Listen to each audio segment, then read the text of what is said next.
Puranoticia.cl presenta Hora de Noticias. Las informaciones más relevantes de la última hora en un resumen preparado por nuestro departamento de prensa. Tú nos ves, nos escuchas y nos lees. Puranoticia.cl. Esto es Hora de Noticias en Puranoticia.cl. Las noticias como a ti te gustan. ¿Cómo están? Buenas tardes, bienvenidas, bienvenidos a Hora de Noticias a través de Puranoticia.cl. Nos ves, nos escuchas, nos lees. Puranoticia.cl, las noticias como a ti te gustan. Vamos a revisar las principales informaciones de esta jornada. Estas y más informaciones están disponibles en www.puranoticia.cl. Además, nos puedes ver a través del canal 177 de zapping.com. Queremos saludar también a quienes nos escuchan en la radio, en Viña del Mar, en Valparaíso, en Quilpué, en Villa Alemana, en San Antonio, también la gente que nos escucha en la provincia de Quillota, Petorca, en toda la región de Valparaíso, en el 102.5 en frecuencia modulada. Saludos cordiales para todas y todos. Comencemos con los titulares de hoy. 51 bebés esperan por una familia de acogida en la región de Valparaíso. Llaman a la comunidad a abrir las puertas de sus hogares. Ministra de Salud compromete apoyo a Centro Integral para Personas Mayores en Quillota. Vamos a ayudar esta cruzada, señaló. Falta el último permiso. Pescadores de Puchuncaví presionan por planta de jibia y cuestionan las trabas al proyecto.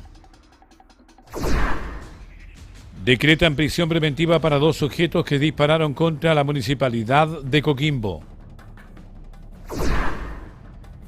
Encuesta CADEM, 58% rechaza que el presidente pueda decretar por sí solo un estado de excepción hasta 240 días.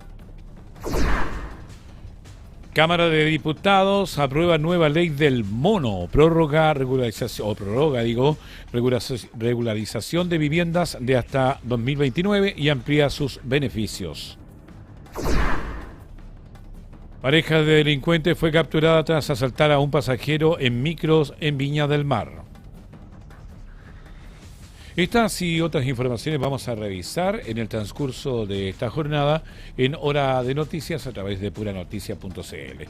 Damos inicio a este informativo con una total de 51 bebés esperan actualmente por una familia de acogida, esto en nuestra quinta región de Valparaíso. El Servicio de Protección Especializada realizó una intervención para sensibilizar a la comunidad y ampliar la red de hogares disponibles. Revisemos el detalle en el siguiente informe. Un total de 51 bebés esperan actualmente por una familia de acogida en la región de Valparaíso, según informó el Servicio Nacional de Protección Especializada a la Niñez y Adolescencia durante una actividad realizada en AYEP Valparaíso. La cifra fue representada simbólicamente mediante 51 artículos utilizados por bebés, entre ellos mamaderas, chupetes, calcetines y guantes. Cada elemento representó a un niño que necesita protección y cuidado temporal mientras se resuelve su situación familiar. La actividad se desarrolló en el marco del Mes de la Niñez y de la firma de un convenio entre el Servicio de Protección Especializada y AYEP.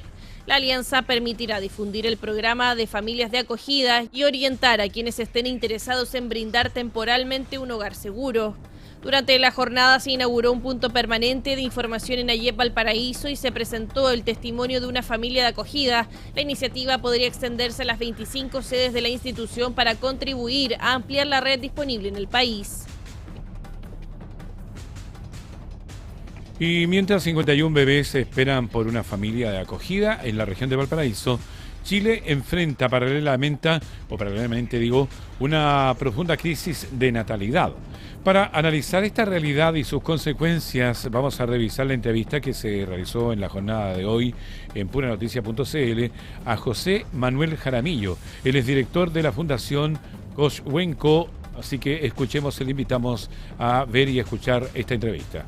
Tenemos menos de un 0,99 hijos por mujer en edad fértil en la última medición. Y eso significa que tenemos va prácticamente 100.000 nacimientos menos que los que habían hace algunos años, ¿ya? Exacto. Y eso además contrasta con algo que tú dejabas ver, que es que en Chile, por ejemplo, hoy día la primera infancia representa casi el 6% de la población, ¿ya? En términos de número. Sin embargo, el Estado de Chile asigna casi el 3% del gasto a esa edad etaria. O sea, la mitad del gasto en relación al porcentaje de la población, ¿ya? Otro dato... Cuando uno habla de primera infancia, estamos con José Manuel Jaramillo, director ejecutivo de la Fundación Chocuenco. Cuando uno habla de la primera infancia, es entre 0 y 5 años, ¿no? Sí, así es, exactamente. Ya. En ese mismo grupo etario, 1 de cada 4 niños vive en condiciones que están bajo la línea de la pobreza, ¿ya? En circunstancias que la población en términos generales, casi el 15% vive bajo la línea de la pobreza, casi un 17%, ¿ya? Por lo tanto, los niños en Chile, en resumen, viven más en pobreza que la media poblacional, y además, como Estado de Chile, le asignamos menos recursos a el grupo etario más pequeño. Entonces, tenemos un país donde por años nos hemos despreocupado de la primera infancia, y de alguna manera podría ser, porque la explicación de por qué Chile está teniendo menos hijos son muchas, digamos, pero ahí hay un foco muy claro. O sea, las decisiones de política pública en Chile le están asignando conscientemente menos recursos a la primera infancia. Entonces, ¿cómo pretendemos o pensamos que la sociedad adulta va a querer tener más hijos si es que en realidad las condiciones de crianza y las condiciones que nosotros los adultos le damos a los niños no son buenas, ¿ya? Y entonces esa es la gran pregunta, ¿no es cierto? Y no podemos seguir esperando, porque un país que comienza a tener sistemáticamente menos natalidad está hipotecando su futuro, absolutamente. O sea, los datos que tú entregas, claro, y a mí personalmente me gustan las estadísticas, ¿cierto? Los KPI son bastante contradictorios. O sea, hoy día Chile, el 17% de los chilenos vive bajo la línea de la pobreza, ¿cierto? En cambio, si eso lo llevamos a nuestros niños, el 25% de nuestros niños entre 0 y 5 años vive, ¿cierto?, bajo la línea de la pobreza. O sea, mucho más que el promedio nacional. Si nos vamos directamente al gasto por habitante, el gasto per cápita que debiese tener el Estado, el 6% de todos los habitantes de Chile tienen entre 0 y 5 años. ¿Y cuánto nos gastamos en ello? Solamente el 3% del presupuesto nacional. Ahora, esto ha sido una problemática por años en Chile. Siempre hemos tenido esta misma línea. Siempre ha sido una política de Estado, ¿cierto? La misma, José Manuel. Mira, yo no tengo el dato de la trayectoria, ¿ya?, hacia atrás, sobre estos KPI específicamente. Estos datos que te estoy dando provienen de Colunga, de la Fundación Colunga, del Observatorio de la Niñez, que es un esfuerzo muy valioso que ellos han hecho de levantar y sistematizar estos datos de infancia. O sea, ahí hay otro tema relevante, la información que maneja el Estado de Chile en cuanto a infancia desagregada. Cada ministerio tiene su información, sus datos, y en este caso una fundación privada hace un esfuerzo junto con instituciones académicas de levantar datos y sistematizar datos específicos de infancia. Eso ya también habla por sí mismo, ¿no es cierto? O sea, no estábamos preocupados necesariamente de mirar estos datos en profundidad. Entonces, tenemos muchos desafíos. Ahora, también nos gusta a nosotros mostrar el vaso medio lleno, ¿ya? Chile tiene, por ejemplo, avanzado mucho en materia de institucionalidad en el ámbito de la educación temprana, que es lo que a nosotros como Fundación Chocuenco nos compete, ¿ya? Entonces, por ejemplo, Chile tiene hoy día una subsecretaría de educación inicial, que tiene aproximadamente 10 años desde su creación. Eso es una muy buena noticia. Chile tiene una red de jardines infantiles y salas cunas relevante, importante. Chile tiene carrera docente para las educadoras de párvulos. Chile tiene un sistema de aseguramiento de la calidad. Entonces, hay una muy buena infraestructura, ¿ya?, de muy buenos avances, pero tenemos que ahora pasar a la acción. Tenemos que traspasarle a los ciudadanos la importancia que tiene la educación temprana, por qué por qué es tan importante que cuidemos y queramos a nuestros hijos, pero sobre todo les demos oportunidades de desarrollo y de aprendizaje. Y eso nos falta entender cómo se hace, ¿ya? O sea, por ejemplo, nosotros hicimos el año pasado, en conjunto con una red que se llama Educación Inicial 2030, un estudio para entender cuánto valoramos los chilenos la educación inicial. Le preguntamos a los ciudadanos, oiga, ¿usted valora la educación temprana? Y fíjate que nuestra hipótesis era que no la iban a valorar, ¿ya? Porque otro dato importante, de cada 10 niños entre 0 y 4 años que hay hoy día en Chile, solamente 4 van a la sala cuna del jardín infantil, ¿ya? O sea, Esa solamente un cobertura, 40%. ¿Y el otro 60% queda a cuidado de los padres? exactamente, no se sabe exactamente dónde quedan, ¿no es cierto? Ahí es donde uno tiene. Ahora, lo que tenemos, José Manuel, y lo que se vive, sobre todo acá en Concona, acá en el sector donde estamos ubicados nosotros, uno también ve muchos cuidados infantiles, muchas jardines, ¿cierto? Pero, o cuidadores o salas cunas que no están reconocidas.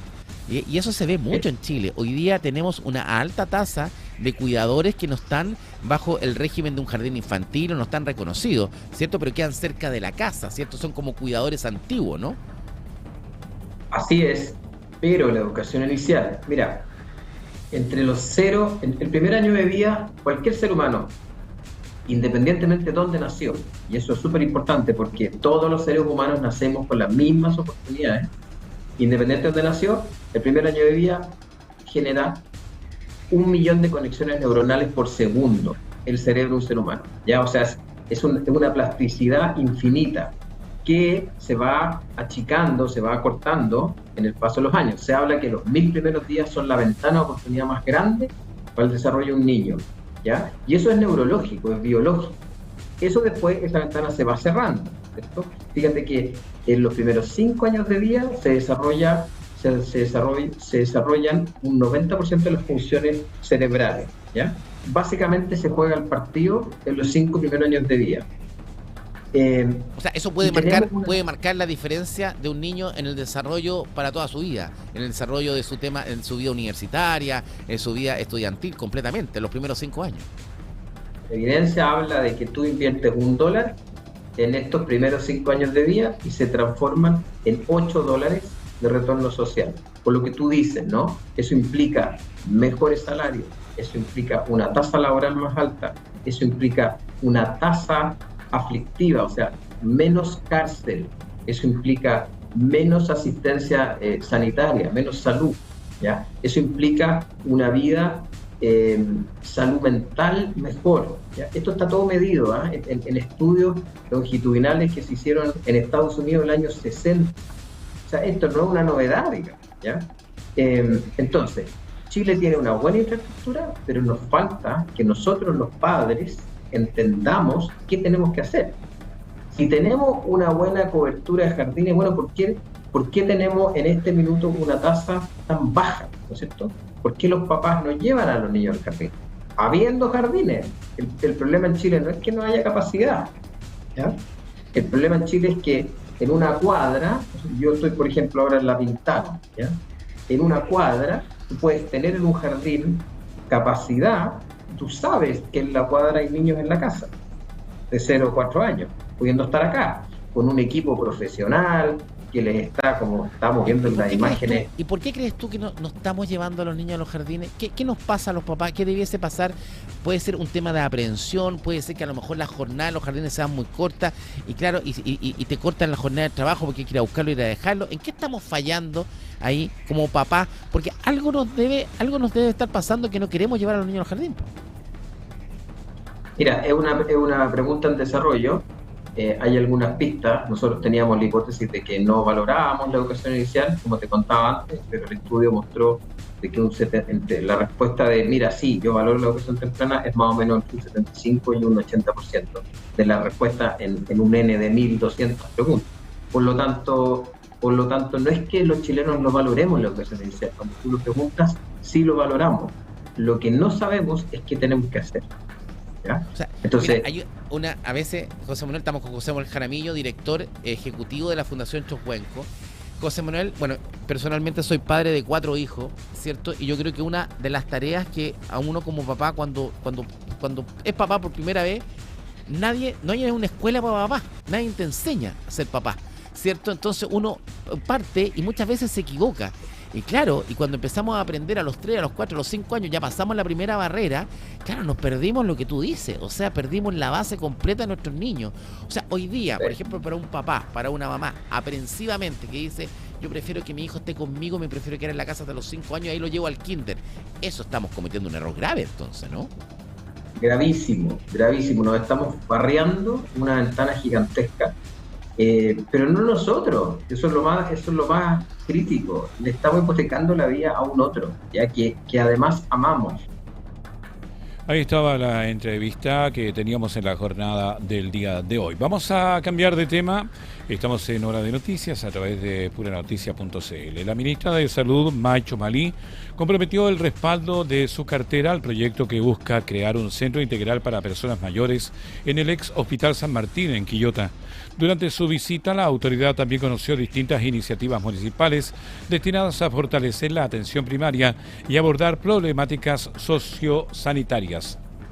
La ministra de Salud, May Chomali, desarrolló una agenda de trabajo en Quillota donde conoció distintas iniciativas municipales relacionadas con la salud pública y el fortalecimiento de la atención primaria. Durante la visita se interiorizó del proyecto para crear un centro integral para personas mayores en dependencias del ex Hospital San Martín. La secretaria de Estado también recorrió la casa de acogida Beatita Benavides, instancia en la que valoró el modelo de atención impulsado por el municipio. Tras conocer la propuesta, comprometió el apoyo del Ministerio de Salud para realizar las gestiones necesarias que permitan avanzar en la iniciativa destinada a las personas mayores y sus familias. Lo que está haciendo la comuna de Quillota y su alcalde, específicamente todo el amor que le están poniendo a estos pacientes que de una u otra forma no tienen a nadie más. Y sobre todo que el alcalde está pensando en grande, está pensando en un nuevo proyecto para poder atender a más personas que están en la situación de los pacientes que tienen aquí en este lugar. Vamos a hacer todos los oficios para que él pueda cumplir su sueño, porque no solamente un sueño para él, sino que es un sueño de las familias. El alcalde de Quillota, Luis Mella, destacó que la visita permitió mostrar el potencial de la atención primaria para resolver distintas necesidades sanitarias. La autoridad comunal explicó que el proyecto busca ampliar el trabajo que actualmente se desarrolla y aprovechar las instalaciones del antiguo recinto hospitalario. Estamos muy contentos, sentimos que logramos mostrarle de adecuada manera a nuestra ministra de Salud el proyecto del Centro Integral para las Personas Mayores y las Familias. Estamos contentos porque además, al visitar la casa de acogida, que es parte de lo que queremos hacer en el ex Hospital San Martín, ella pudo darse cuenta del potencial que tiene la atención primaria en la resolución de los problemas de salud de nuestro país. Así que yo quedo muy contento. Sentí que la ministra captó perfectamente lo que nosotros buscamos y lo que nosotros queremos. Durante el encuentro también se expusieron experiencias locales como el trabajo conjunto entre el COSAM y los albergues municipales para atender a personas en situación de calle con enfermedades psiquiátricas. Según el municipio, esta intervención permitió resolver 9 casos durante sus primeros 6 meses de funcionamiento. Vamos a cambiar de tema porque pescadores artesanales solicitaron destrabar el último permiso necesario para poder construir una planta de procesamiento de jibia, esto en la comuna de Puchuncaví. Los trabajadores aseguran que el proyecto permitirá comercializar directamente sus capturas, agregar valor a la producción y también generar nuevos empleos. Revisemos el detalle en el siguiente informe. Pescadores artesanales de la Federación Bahía Narau llegaron hasta el terreno donde se proyecta construir una planta de procesamiento de jibia entre los sectores de La Greda y Campiche para solicitar que se destrabe el último permiso pendiente. Los dirigentes señalaron que el proyecto ya superó distintas etapas técnicas y administrativas, porque llamaron al Ministerio de Vivienda y Urbanismo y a la Municipalidad de Puchuncaví a agilizar la autorización que permitiría comenzar las obras. Frente a los cuestionamientos ambientales, los pescadores aseguraron que la planta se instalará en una zona industrial y que el procesamiento a baja temperatura generará una cantidad mínima de residuos. Además, afirmaron que ya cuentan con estudios de impacto ambiental y de olores. La iniciativa busca que los propios trabajadores puedan procesar y comercializar la jibia, disminuyendo su dependencia de los intermediarios y obteniendo mejores precios para sus capturas. También esperan generar empleos y fortalecer la actividad económica en Quintero y Puchuncaví. Estamos en hora de noticias a través de puranoticia.cl. Parlamentarios y organizaciones de pescadores artesanales rechazaron ante el Senado la iniciativa que busca permitir nuevamente la pesca de arrastre para la extracción de jibia. Advirtieron un impacto en los trabajadores y también la sostenibilidad de los recursos. Más antecedentes en el siguiente informe. La senadora por Valparaíso, Carol Cariola, junto a representantes de pescadores artesanales de distintas regiones del país, manifestó ante la Comisión de Pesca del Senado su rechazo al proyecto que busca permitir la pesca de arrastre para la captura de jibia. La parlamentaria sostuvo que la iniciativa significaría retroceder respecto de la legislación vigente desde 2019, que estableció métodos artesanales como mecanismo exclusivo para la extracción de este recurso. A su juicio, el cambio podría afectar a más de 10.000 trabajadores vinculados a la actividad. Cariola advirtió además que la modificación tendría consecuencias económicas para la pesca artesanal y podría afectar la sostenibilidad del recurso. En ese contexto, emplazó al Ejecutivo a transparentar su postura y llamó al Senado a rechazar la iniciativa. A las críticas se sumó el senador Daniel Núñez, autor de la ley que prohibió el arrastre para la jibia. El parlamentario aseguró que permitir nuevamente este método podría disminuir el precio del recurso a nivel nacional y dificultar la competencia de los pescadores artesanales frente a las embarcaciones industriales. Le quiero exigir al ministro de Economía, Daniel Mas, que dice que está preocupado por el empleo. Bueno, entonces no deje cesante a pescadores y pescadoras artesanales. Lo que yo quiero hacer acá es emplazar, exigir al subsecretario de Pesca, el señor Urrutia, que se pronuncie. Su silencio es cómplice. Entonces, en ese escenario nosotros hoy día lo que tenemos que decir es, si se repone el arrastre en una región, como puede ser la 8ª región, se va a echar abajo el precio de la jibia a nivel nacional. La pesca artesanal no puede competir contra estos gigantes que son los barcos industriales de arrastre.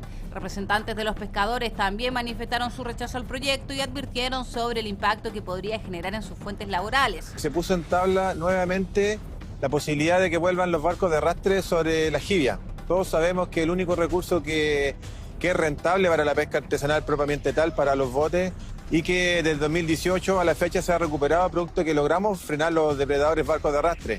Tuvimos una muy buena sesión hoy día en la Comisión de Pesca, apoyada por la senadora Cariola y el senador Núñez, junto a nuestros compañeros. Durante la discusión, además, se cuestionó la ausencia de representantes del Ejecutivo y se pidió un pronunciamiento del Gobierno sobre la iniciativa. Estamos en hora de noticias, estamos a través de puranoticia.cl. En prisión preventiva quedaron 2 sujetos imputados por efectuar disparos contra la municipalidad de Coquimbo en un ataque ocurrido el pasado 30 de julio.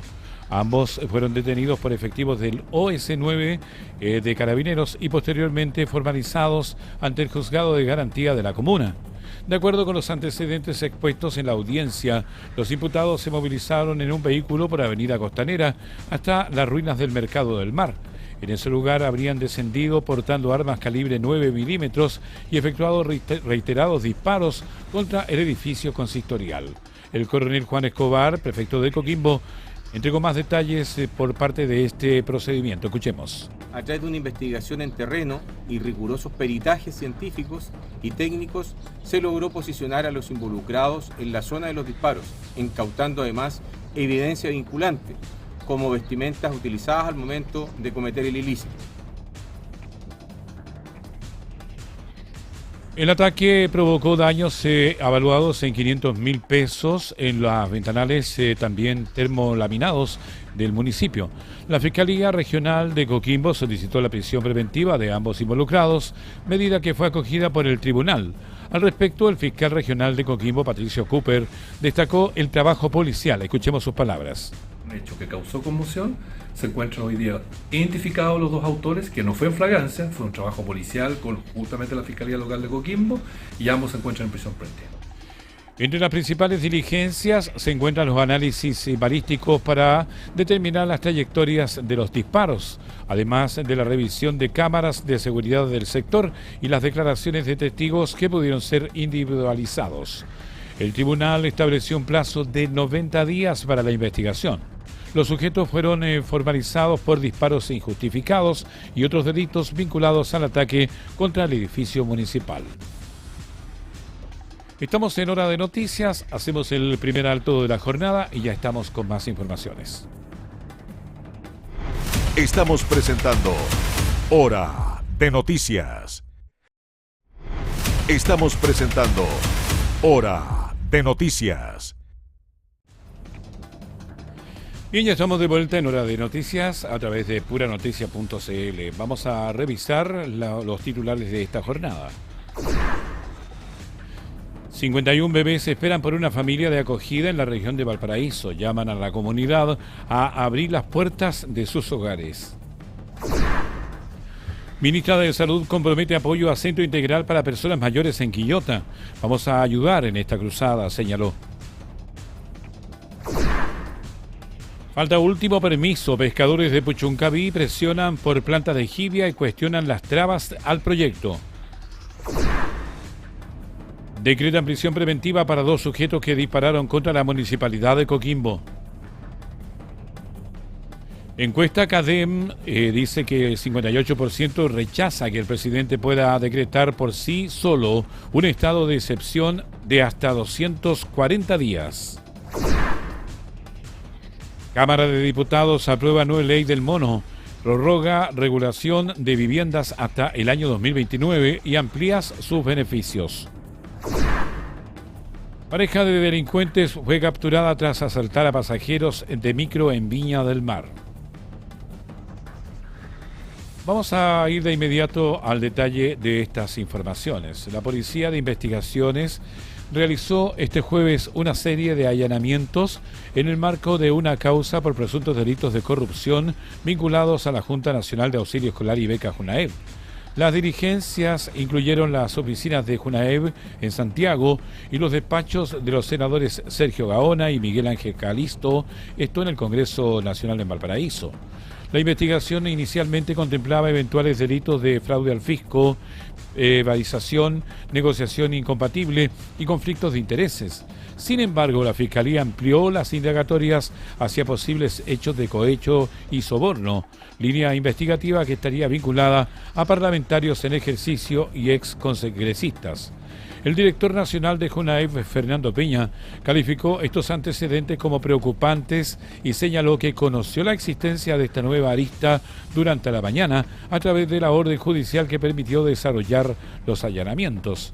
Peña explicó que la denuncia presentada originalmente por el organismo apuntaba a posibles irregularidades internas y aseguró que las nuevas diligencias son complementarias a esa investigación. Además, manifestó su expectativa para que esto se esclarezca y se determinen eventuales responsabilidades. Las diligencias continúan bajo de la dirección de la Fiscalía y que deberá establecer además la existencia de los delitos investigados y determinar si existen responsabilidades en los hechos que motivaron a dichos allanamientos. Vamos a otra información. La encuesta CADEM reveló que el 58% rechaza que el presidente de la República pueda decretar por sí solo un nuevo estado de excepción por seguridad pública.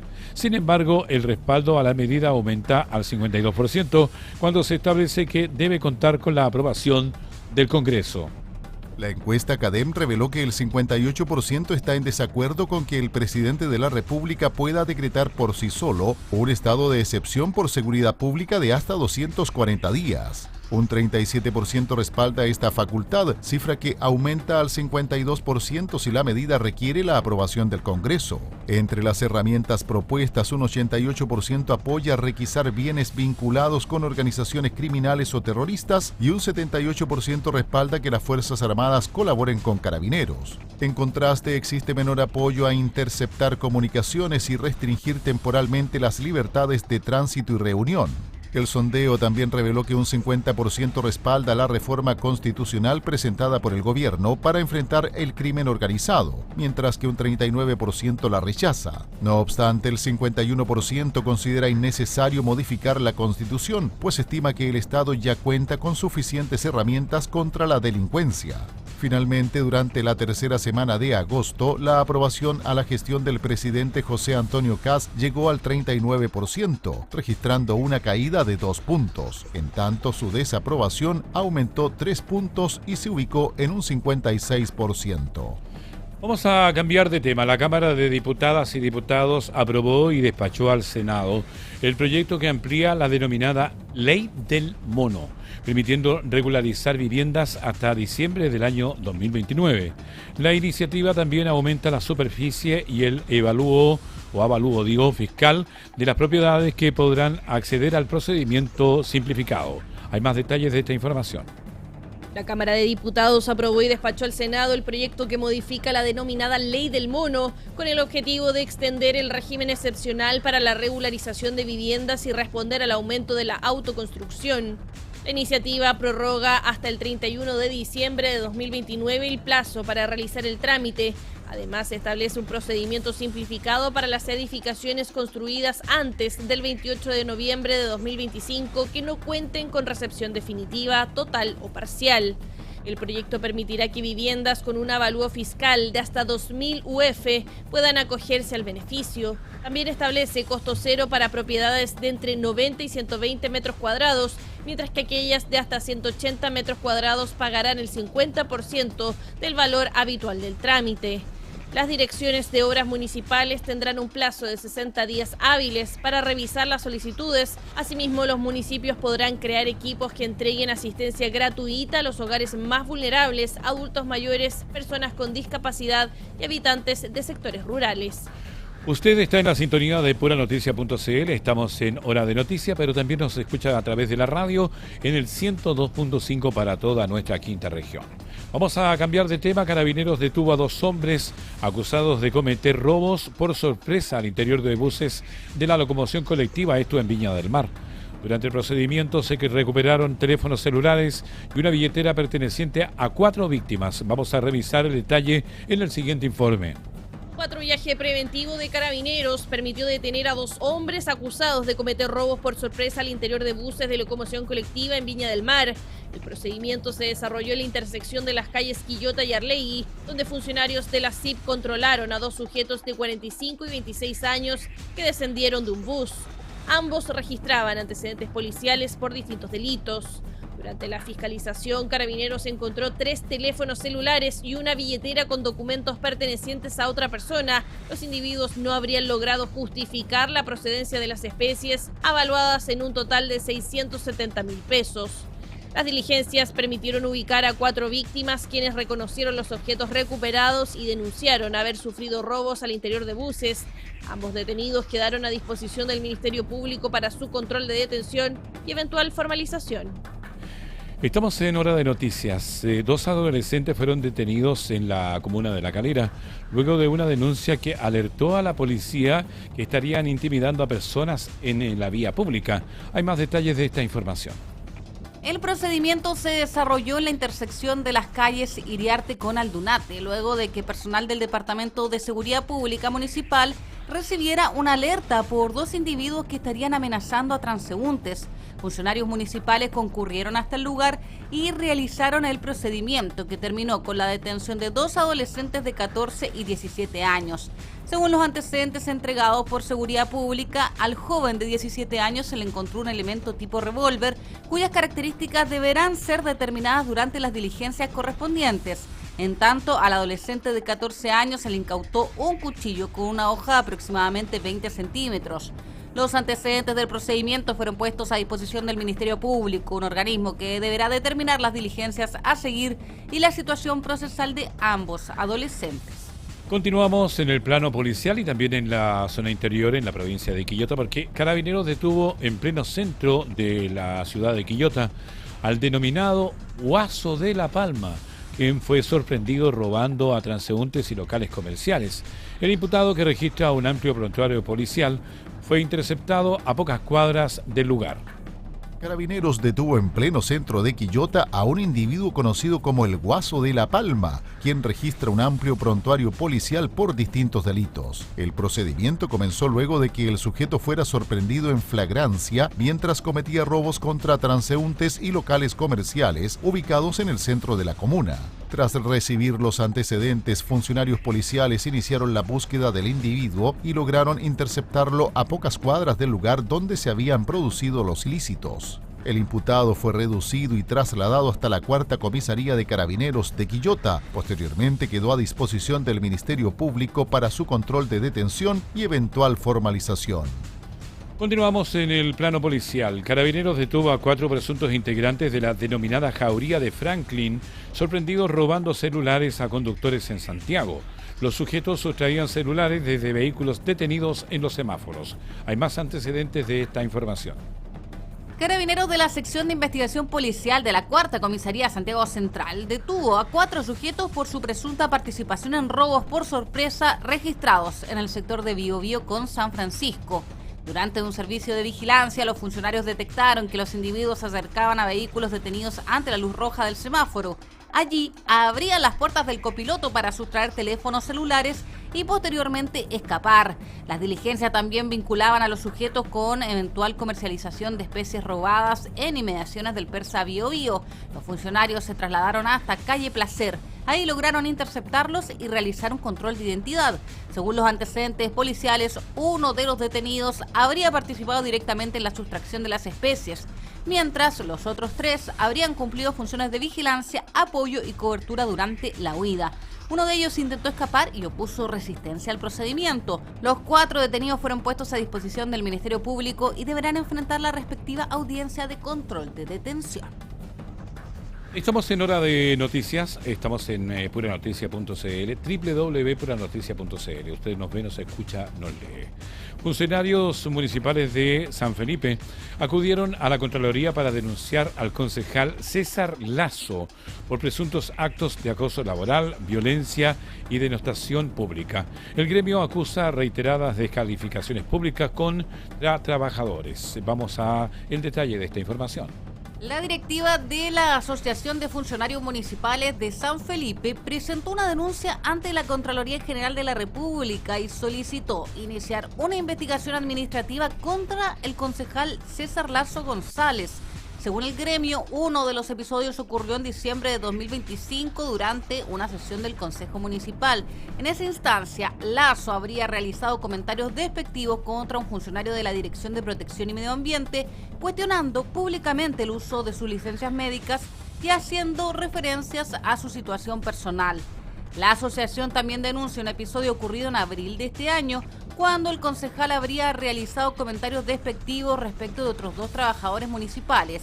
A ellos suman declaraciones efectuadas en una radio local, donde habría calificado de inoperantes a profesionales de la Secretaría Comunal de Planificación. Yo creo que si echamos el 30% del personal que no hace nada y está apitutado, que son ahí se reencantó con Lazo. Operadores políticos, vamos a tener esos recursos que se van a recortar por un lado, van a salir del otro.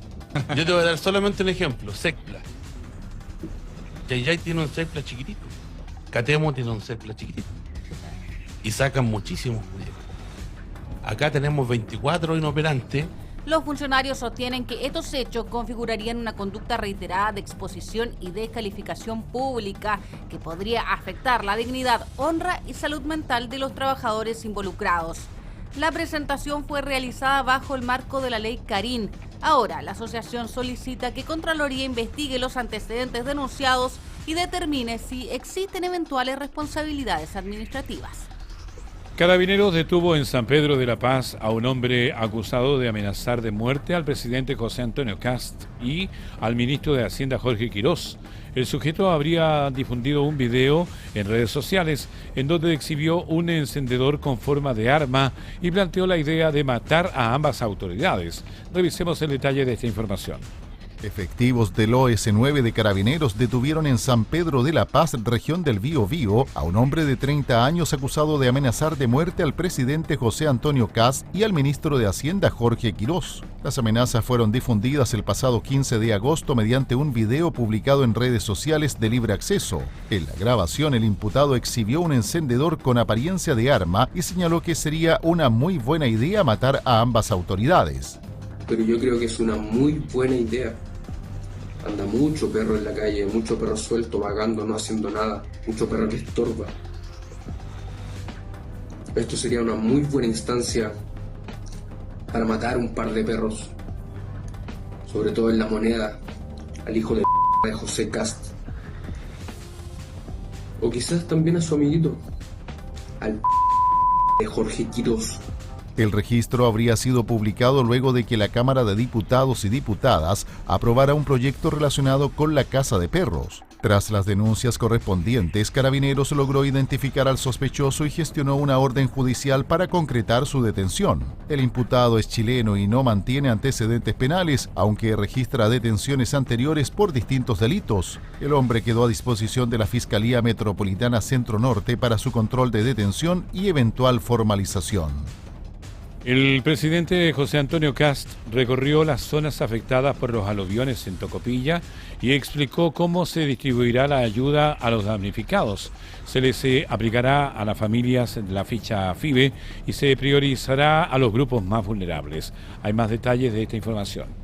El presidente José Antonio Kast llegó hasta Tocopilla, en la región de Antofagasta, para conocer en terreno los daños provocados por el sistema frontal y los aluviones registrados en la comuna. El mandatario se reunió con la alcaldesa Lúbica Kurtovich y autoridades locales para revisar las principales afectaciones y necesidades. Posteriormente recorrió algunos de los sectores afectados y conversó con vecinos que sufrieron daños en sus viviendas y pérdida de enseres. Kast explicó que el Ministerio de Desarrollo Social está recopilando información para establecer los distintos niveles de afectación, identificando viviendas destruidas, casas anegadas y familias que perdieron sus pertenencias. Nuestro subsecretario de Desarrollo Social también está recopilando los antecedentes para ver los grados de afectación, porque son distintas las viviendas que son destruidas completamente a las viviendas que tienen un anegamiento o a alguien que pierde los enseres. Por lo tanto, como los recursos siempre son limitados, uno tiene que priorizar a las personas más vulnerables primero, que es lo que se hace a través de la ficha básica de emergencia. El presidente señaló que debido a que los recursos son limitados, la ayuda comenzará por las personas más vulnerables. Para determinar las necesidades de cada familia, se utilizará la ficha básica de emergencia conocida como FIBE. En paralelo, el subsecretario del Interior se encuentra coordinando con los distintos ministerios las medidas necesarias para enfrentar la emergencia y canalizar la ayuda hacia las comunidades afectadas. La Corte Suprema manifestó graves reparos al proyecto que busca sancionar penalmente el reclutamiento de menores por organizaciones delictivas. El máximo tribunal advirtió contradicciones al considerar víctimas y jóvenes que también podrían ser imputados por integrar estas agrupaciones. Hay más detalles de esta información. El Pleno de la Corte Suprema expresó graves reparos al proyecto de ley que busca sancionar penalmente el reclutamiento de menores por parte de asociaciones delictivas o criminales. Las objeciones del máximo tribunal fueron remitidas al Senado. La propuesta modifica el Código Penal y el Código Procesal Penal para aumentar las sanciones por la captación de menores y reconocerlos como víctimas. Sin embargo, la Corte señaló que el nuevo delito correspondería a una figura agravada de ilícitos que ya se encuentran contemplados en la legislación. El tribunal advirtió una contradicción al otorgar la calidad de víctima a personas que podrían ser investigadas por integrar la misma organización criminal o por cometer delitos voluntariamente. Además, cuestionó la utilidad de medidas de protección que no pueden imponerse obligatoriamente a sus beneficiarios. La Corte Suprema propuso utilizar las herramientas contempladas en la Ley de Responsabilidad Penal Adolescente. Finalmente, alertó que el proyecto generaría un impacto relevante en el presupuesto y la carga laboral del Poder Judicial. Estamos en hora de noticias a través de punanoticia.cl. Estamos a través de la radio, la televisión, la web en esta jornada, en donde estamos también revisando todas las informaciones que nos entrega el equipo de punanoticia.cl en esta tarde de día jueves. Vamos a ir a más informaciones que tenemos a esta hora, porque el alcalde de Talca está cuestionando también lo que es la nueva cárcel de esa comuna, de esa ciudad, por haber llevado presos de alta peligrosidad a esa localidad, teniendo y no tomado en cuenta lo que pensaba el municipio. Hay más antecedentes en el siguiente informe. El alcalde Juan Carlos Díaz aseguró que se enteró por la prensa del traslado de internos de alta peligrosidad hasta el complejo penitenciario de Talca y afirmó que la situación generó preocupación en la comuna. El jefe comunal aclaró que sabían que el nuevo penal comenzaría a recibir internos, pero cuestionó que los primeros traslados incluyeran reclusos vinculados a bandas de narcotráfico, sin que previamente se informaran medidas de mitigación y seguridad para el entorno. Pero este traslado en particular nosotros no fuimos notificados desde el punto de vista operacional. Sí, se nos invitó durante la semana y nosotros entendemos que esto responde a un plan de seguridad nacional y en el cual la ciudad y la región ha estado disponible para hacer un esfuerzo y se instala esta cárcel que inicialmente tenía contemplado primero absorber toda la población penal de la cárcel de Talca, en la cual nosotros esperamos que se declare la presidencia para hacer un proyecto ahí, después la población del resto de las comunas de la región del Maule y al final la población de alta peligrosidad. Díaz sostuvo que no buscaban conocer detalles sensibles del operativo, pero sí contar con información sobre las medidas destinadas a proteger a los sectores cercanos. A su juicio, el problema no fue solamente comunicacional, sino que existía un plan de seguridad para la ciudad, que no fue comunicado. El alcalde planteó personalmente esta preocupación al presidente José Antonio Kast durante una reunión en Talca. Según relató, el mandatario se comprometió a reforzar la dotación policial y desplegar un dispositivo de seguridad en el sector en un plazo que no debiera superar los 30 días. Como respuesta inmediata, se contempla disponer de un retén móvil en el sector de Panguilem Unido, específicamente en Aldea Campesina. Sin embargo, Díaz señaló que será necesario avanzar posteriormente hacia una solución permanente y con una mirada de largo plazo. Estamos en Hora de Noticias. Vamos a revisar a continuación la entrevista que realizamos en puranoticias.cl a Macarena Carballo, directora de la Clínica Jurídica de la Universidad del Alba, quien abordó la reforma de seguridad del gobierno, asegurando que cruzaron una línea respecto a la creación del nuevo estado de excepción. Escuchemos. ¿Cómo nos afecta esto y cómo nos puede cambiar nuestros derechos si esto se llegase a aprobar en el Congreso? Bueno, primero decir que no nos debiera sorprender el anuncio de esta reforma porque era parte de lo prometido por el gobierno del presidente Kast. Entonces, eso es uno. Ahora, lo que no nos esperábamos, creo que varios, era que cruzara tanta línea respecto de la creación de este nuevo estado de excepción, porque allá en Chile existen varios estados de excepción establecidos en la Constitución. Y él crea uno nuevo, que es este que dice relación con la seguridad pública. Y hay algunos que sostienen, bueno, él argumenta que crea este nuevo estado de excepción de seguridad pública a raíz de la modificación constitucional. Exacto. Que le hace el artículo 1 de la Constitución, en uno de sus incisos, donde dice que es deber del Estado resguardar la seguridad nacional. Y agrega en ese inciso la seguridad pública como un concepto nuevo. Y hay muchos constitucionalistas y bueno, abogados de la plaza que señalan que esa reforma constitucional al artículo 1, la verdad es que no tiene mucho asidero, porque incorporar la seguridad pública cuando ya está obligado el Estado de Chile por la Constitución, porque dice es un deber del Estado resguardar la seguridad nacional. Y dentro del concepto nación se entiende que existe la necesidad y la obligación de generar una seguridad pública, ¿no? Y dentro de esa seguridad pública está tanto las Fuerzas Armadas como las Fuerzas de Orden. Exacto. Y la Policía de Investigación. O sea, sería, entonces, en el fondo, Macarena, sería algo totalmente redundante, en el fondo, en lo que esa incorporación es redundante, algo que ya se entiende que debe ser así en el fondo, ¿no? ¿Cuál? Pero hay algunos que señalan que hacer esta distinción, bueno, cuando uno lee el mensaje del proyecto de ley, perdón, el mensaje que modifica la Constitución, perdón, estoy acostumbrada a los proyectos de ley y no a los proyectos que modifican la Constitución, me disculpo por eso, porque son poco comunes las reformas constitucionales, ¿no?, en nuestro país. Entonces, hay muchos que sostienen que la verdad bastaría con no es necesario modificar la Constitución, tampoco es necesario incorporar un nuevo estado de excepción constitucional, y ahí voy un poco más a tu pregunta, porque sabemos que en Chile, de hecho hoy día estamos viviendo uno que tiene que ver con la emergencia y la catástrofe que estamos viviendo en el norte. Se han activado en muchas ocasiones en el sur cuando hay algún problema, una situación climática o que lo requiera, digamos, pero tenemos en Chile varios estados excepcionales, que son el estado de asamblea, el estado de sitio, el de catástrofe y el de emergencia.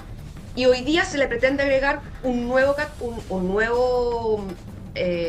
excepción, y que tiene que ver con el de la seguridad pública. Y es ahí donde el presidente, como tú ya lo mencionabas, podría, porque esto es una propuesta que se le está haciendo el Congreso de Reforma a la Constitución, donde además tiene un alto quórum para que sea aprobado, el presidente eventualmente, si esto avanza y no sufre ninguna modificación, como tú lo señalabas, el presidente tendría la facultad de decretar por sí y ante sí, sin la consulta y sin tampoco, que eso es lo delicado que han mencionado, y sin tampoco darle cuenta al Congreso por más de 8 meses, porque son 240 días, decretar este estado de seguridad pública, donde efectivamente se nos restringirían eventualmente varios derechos importantes para la población, que son, por ejemplo, la libertad personal, la libertad de reunión, la de trabajo. Podría restringir el derecho a locomoción, interceptar, abrir o registrar documentos y toda clase de comunicaciones, y también podría afectar el derecho de propiedad y disponer requisiciones de bienes. Esos son los derechos que hoy día están consagrados en la Constitución como derechos que son inalienables a la condición humana, y que por lo tanto, salvo en situaciones excepcionales, como son los 4 estados excepcionales constitucionales que hoy día existen. De hecho, solamente el estado de guerra, ¿cierto?, no, podría llevar a un presidente a tener un par de las atribuciones que se espera tener acá, pero no todas. Pero un estado de guerra, estamos hablando que si Chile estuviese en guerra, efectivamente, con Argentina, por ejemplo, con Perú, pero las atribuciones que hoy día pretende tener el presidente en este proyecto son amplias, son muy grandes. Sí, son muy grandes, y bueno, cada uno de los estados de excepción que establece la Constitución, también en cada uno de ellos la Constitución establece cuáles son los derechos que se van a restringir, porque por algo se está generando este estado de excepción. En el fondo, el presidente de turno tiene facultades para poder restringirnos la libertad de comunicación, restringirnos la libertad de asociación, la libertad de reunión, la libertad de trabajo, pero en cada uno de los estados excepcionales se establece claramente cuáles son los derechos que se van a restringir y por cuánto tiempo.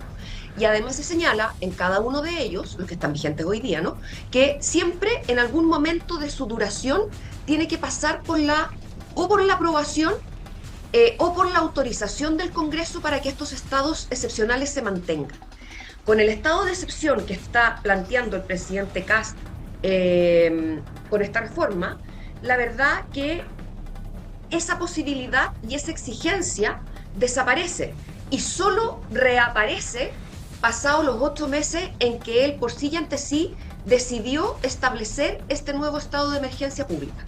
Y eso es lo que se ha criticado muchísimo, porque nos van a restringir varios derechos que son muy importantes para todos, digamos, y sobre todo se ha establecido la necesidad o no de en qué momento el presidente podría decretar este estado de seguridad pública, en qué territorio podría hacerlo, porque además cuando lo señala, él dice que la modificación debiera ser el estado de excepción constitucional de seguridad pública en caso de amenaza grave e inminente contra la seguridad pública. Claro, pero no se determina. Haya sido gravemente afectada. Perdón, exacto. Que tiene dos posibilidades. Resumen de entrevista hecha en la jornada de hoy a través de puranoticias.cl. Hacemos un nuevo alto en las informaciones y ya estamos de vuelta. Espérenos. Estamos presentando Hora de Noticias. Estamos presentando Hora de Noticias. Estamos de vuelta en Hora de Noticias a través de puranoticias.cl. Revisemos titulares de esta jornada. 51 bebés esperan por una familia de acogida en la región de Valparaíso.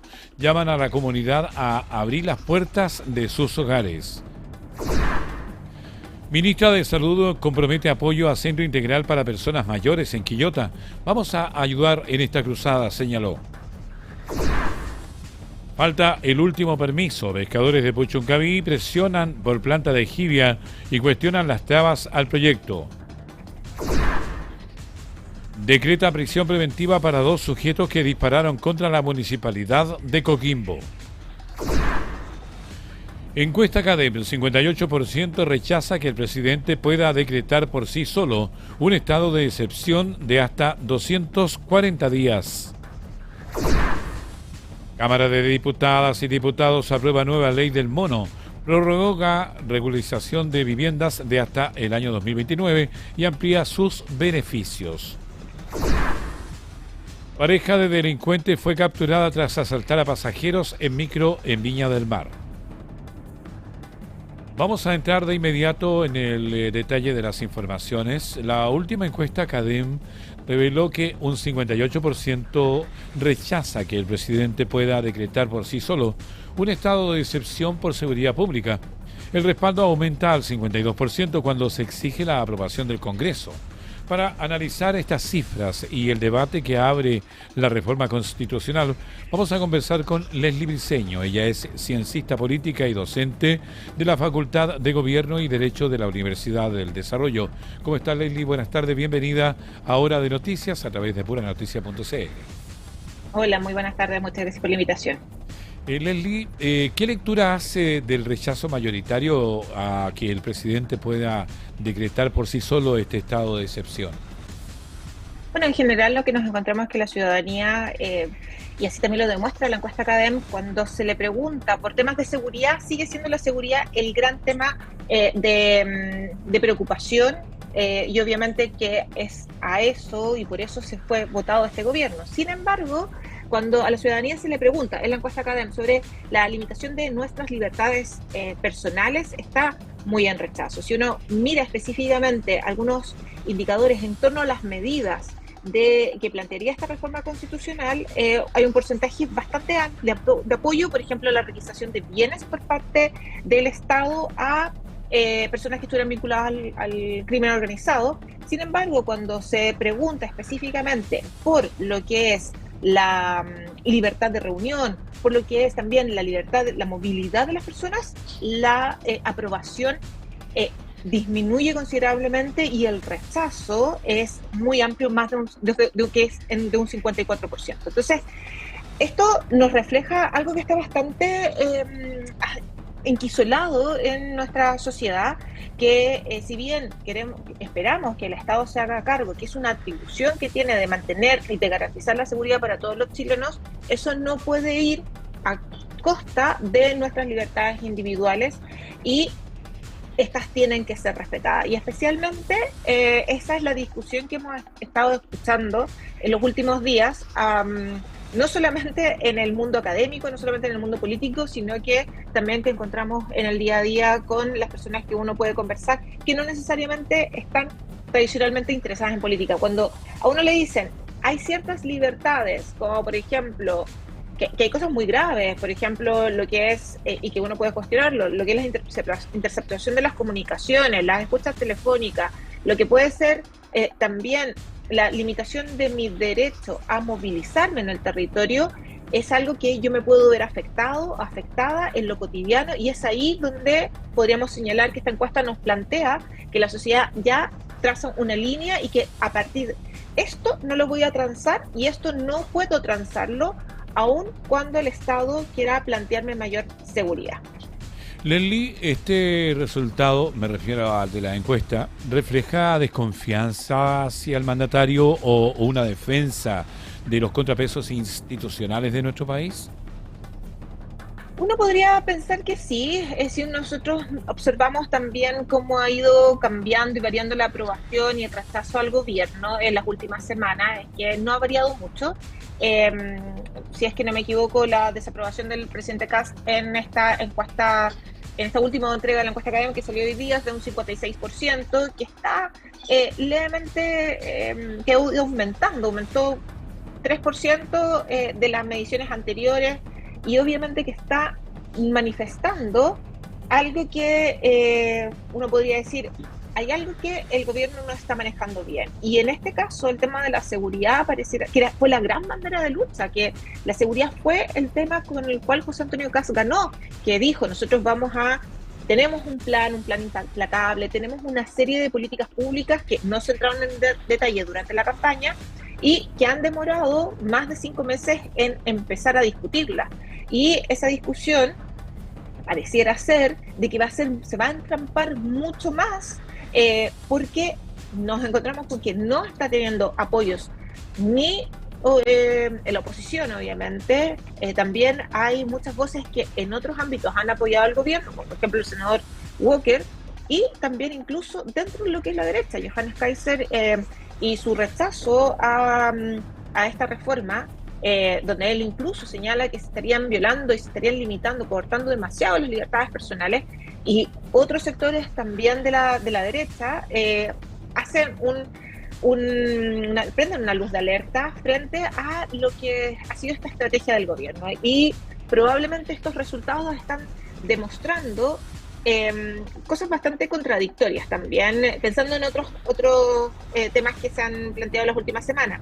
Por un lado, cuando empezamos la operación Cancerbero de la semana pasada, del jueves pasado de hecho, estamos sumamente claros de que fue una operación relativamente que tiene un impacto en la opinión pública relativamente exitoso.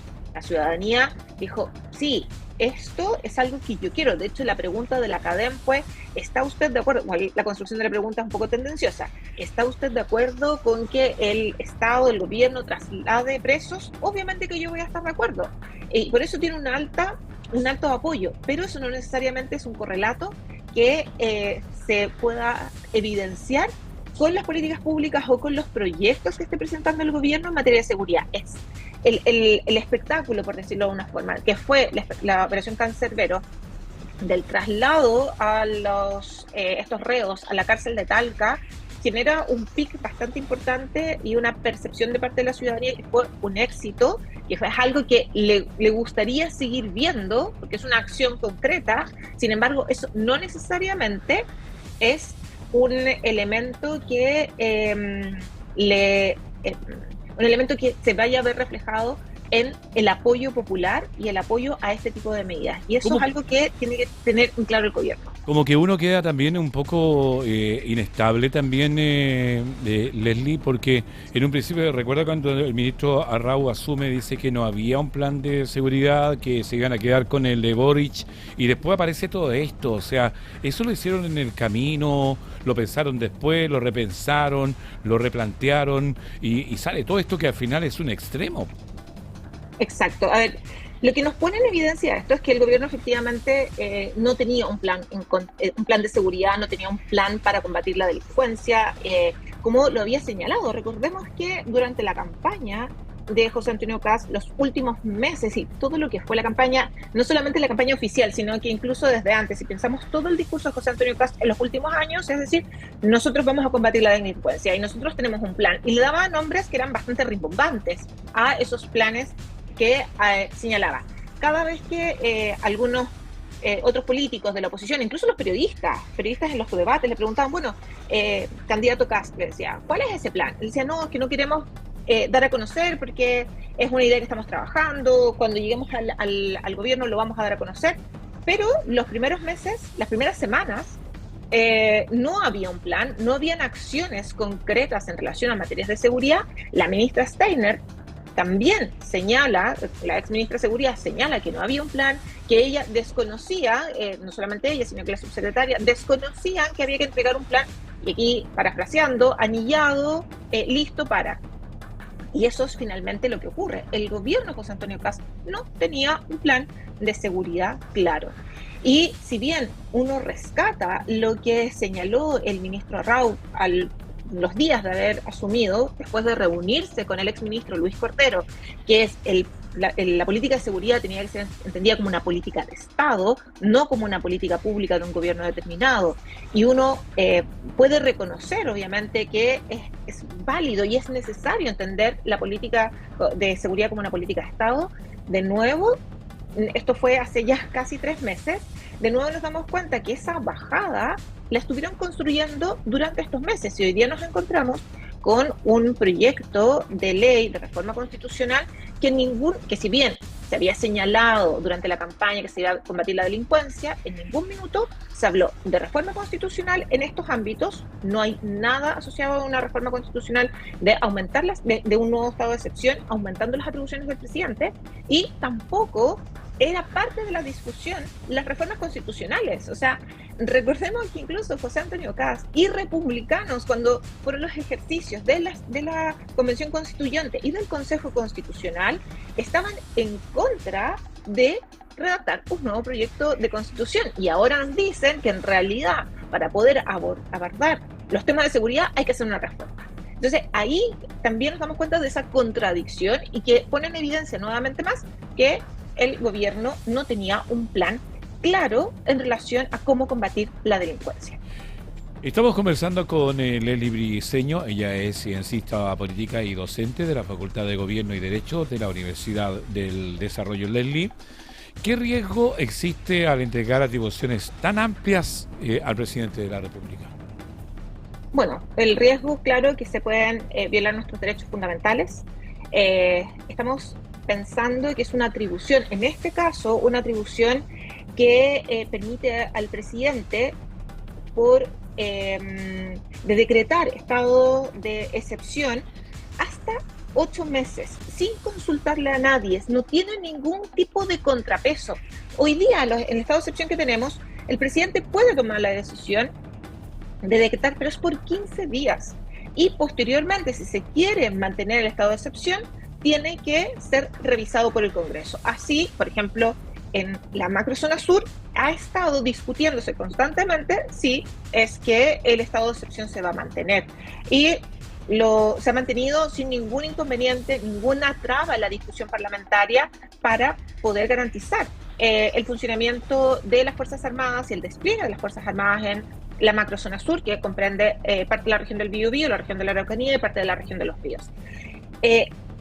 Nos damos cuenta que existen las atribuciones. El problema con esto es que el presidente puede de mutuo propio determinar que se escuchen nuestras llamadas telefónicas, se intercepten nuestra correspondencia, se revisen nuestras conversaciones privadas finalmente, se limite el derecho de reunión, el derecho de asociación, se me puedan confiscar los bienes sola, única y exclusivamente a partir de lo que el presidente crea, sin intermediar fiscalía, sin intermediar una orden de la justicia. Y eso, lógicamente, es complejo, porque uno puede señalar que uno podría asumir que hay una buena intención a partir de esto, pero cuando se va a determinar qué es esa situación de amenaza, queda a criterio presidencial. Y la situación de amenaza, claro, uno asume y espera, en términos, una idea bastante optimista, que sea que efectivamente haya una situación de conmoción vinculada a la delincuencia, a combatir el crimen organizado, a combatir el narcotráfico. Sin embargo, esto también podría salirse de las manos y decir, oye, las personas que cumplen con este perfil, oye, ¿sabes qué? Que este partido en particular lo vamos a decretar como una organización terrorista y o una organización que finalmente es peligrosa. Y eso puede significar y recordar momentos históricos de nuestro país que no queremos volver a repetir, como lo que fue la ley maldita o también incluso la dictadura militar. La ley de expresión también, la libertad de expresión también estaría también en juego, y la detención por sospecha, entre otras cosas, Leslie, ¿no? Exactamente. O sea, estamos entregándole una cantidad de poder enorme. Y por eso muchos han señalado, constitucionalistas, abogados, el mundo político en general y la academia en general también, ha señalado que esto puede horadar las instituciones democráticas de nuestro país. Por eso hay que tener tanto cuidado en a quién le entregamos esta atribución. Si pensamos en la discusión, no quiero ser muy densa, pero si pensamos en la discusión filosófica, Montesquieu hace 300 años atrás planteaba la necesidad de que el poder tiene que estar limitado, y los fundadores y los pensadores del siglo XVII y siglo XVIII, cuando pensaban en el Estado, pensaban en un Estado que finalmente estuviese limitado, que el poder del jefe de Estado no sea ilimitado. Tenemos que ponerle límites, y en este caso nos estamos encontrando con que el poder que podría ostentar el presidente sea del color político que sea, porque esto es una reforma constitucional, por lo tanto, como reforma constitucional se va a mantener a futuro y lógicamente podemos estar generando no solamente la erosión de nuestra institucionalidad democrática, sino que además también entregándole atribuciones a una sola persona sin ningún tipo de contrapeso. Leslie, finalmente, ¿qué modificaciones debería realizar el gobierno para conseguir el respaldo político y ciudadano mucho más amplio? Ahí depende de cuál va a ser la estrategia. Algunos han señalado, algunos analistas que yo he escuchado y que he conversado, han señalado que quizás el gobierno tomó esta decisión o tomó esta acción pensando, o sea, el tejo pasado, como se dice. Dijo, vamos a tirarlo más allá para poder negociar. Pero probablemente quizás una de las cosas que va a tener que tomar el Ejecutivo, la decisión, es si efectivamente va a mantener la idea de una reforma constitucional. ¿Por qué? Porque como está en estos momentos, quizás ni siquiera sea aprobada la idea de legislar, y eso implica que el Ejecutivo no puede mandar el proyecto en un año más. Probablemente, y una de las estrategias que puede utilizar el Ejecutivo es hacer transformaciones a esta, o incluso retirar la idea de la reforma constitucional y transformar esto en leyes. La mayoría de los abogados que yo he escuchado y con los cuales he conversado sobre este tema han señalado que las herramientas del Estado existen. Nosotros tenemos estados de excepción claramente establecidos en la Constitución que funcionan, que tienen una institucionalidad clara que todos además nosotros como chilenos conocemos. Sin embargo, hay materias de ley que se pueden trabajar por el conducto de las leyes. Por ejemplo, la modernización de carabineros, la entrega de mayores atribuciones, no solamente a las Fuerzas Armadas, sino que, o de mejorar, de regular las atribuciones a las Fuerzas Armadas, sino que también de lo que son las atribuciones a la policía. Dotar a las policías de inteligencia, que es algo fundamental. Y lo otro también, ¿sí? Le queremos agradecer, porque tenemos una información de último minuto, sí. Le queremos agradecer por este contacto, por dejarnos más claro, y tenemos, por supuesto, la posibilidad de volver a conversar en los próximos días. Ok, muchísimas gracias, nos vemos. Gracias, muy amable. Último minuto, último minuto. Último minuto. Vamos a la información de este minuto. Se informa de un fuerte sismo en el Perú, de una magnitud de 7,2 grados en la escala de Richter. Esto a 35 kilómetros al noreste de Carocara, esto es Parinachos, en Ayacucho. Vamos a reiterar, de un fuerte sismo de intensidad 7.2 grados se registró hace algunos minutos en Perú. El sismo de magnitud 7,2 en la escala de Richter se sintió a 35 kilómetros al noreste de Dacuroca, también en Ayacucho, entre otras localidades, y también en el centro de el Perú.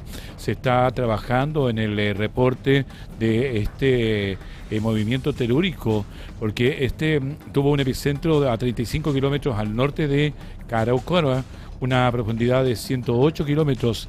Autoridades llamaron a mantener la calma.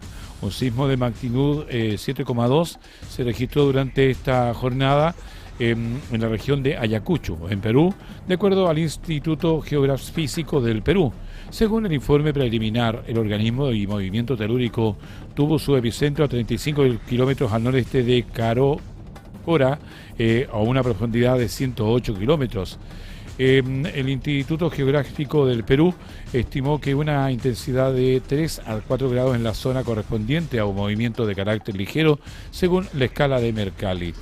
Tras el temblor, las autoridades de defensa civil llamaron a la población a mantener la calma y evacuar hacia las zonas seguras previamente identificadas en caso que sea necesario. Último minuto. Último minuto. Último minuto. Vamos a ir con la señal en vivo de Latina TV, que nos está informando de este movimiento telúrico. Escuchamos.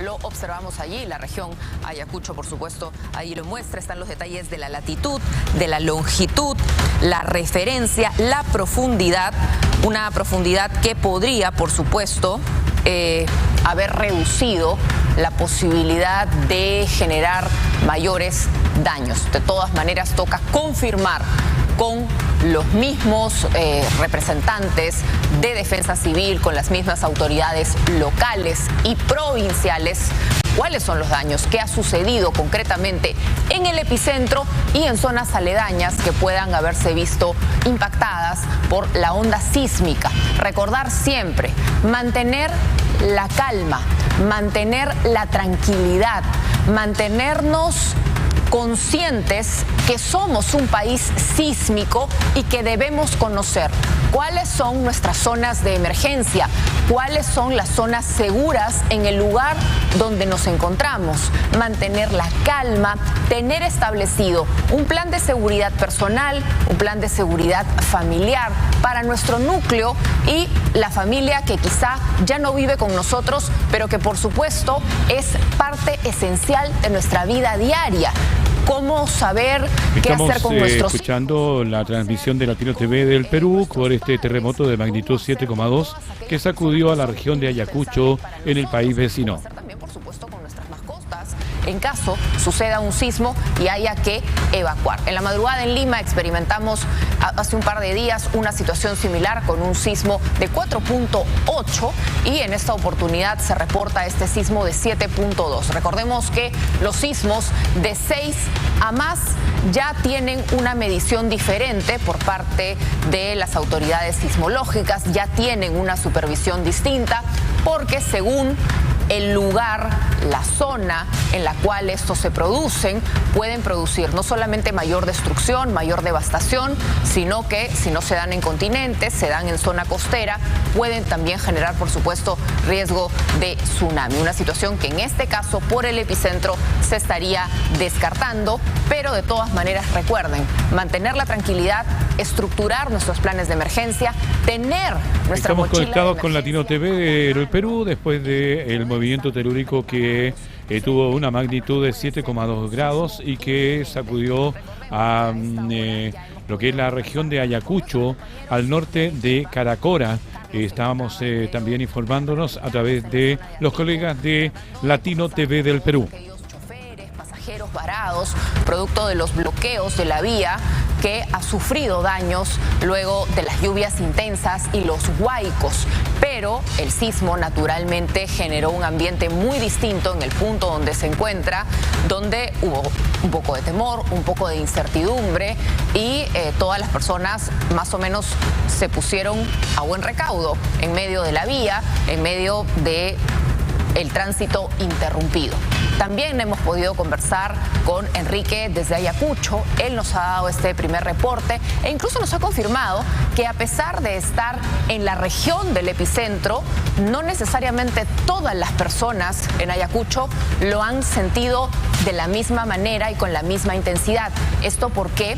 Porque hay que recordar que el sismo ha sido bastante También profundo. cabe recordar que el zona CHOA acaba de emitir una información que descarta totalmente un tsunami en nuestro país con efectos del terremoto en Ayacucho, en el Perú. Reiteramos que el CHOA descarta tsunami en nuestro país por el sismo registrado en el país vecino del Perú. Sigamos escuchando a los colegas de Latina TV del Perú. Ayacucho, luego de este sismo de 7.2 hace solo 28 minutos. Enrique.